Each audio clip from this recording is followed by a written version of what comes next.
If storage of your EC2 instance is completely filled up, then you might face this issue even after increasing the storage.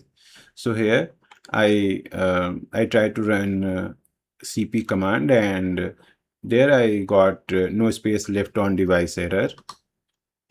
Then I opened AWS console and increased device storage by 2 GB to 10 GB. Then I came back and um, I ran this command sudo growpart and an nvme name. Then again I got this error, no space left on device.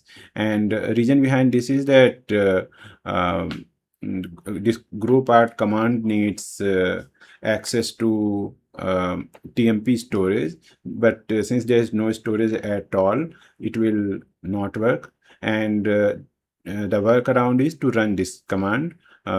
This one I will add it in the comments or description. And what it does is that it creates a temporary storage of 10 MB in RAM instead of storage, and then growpart can use that storage which we created in RAM and increase the partition, and then we can run a resize command to make that storage available to our file system.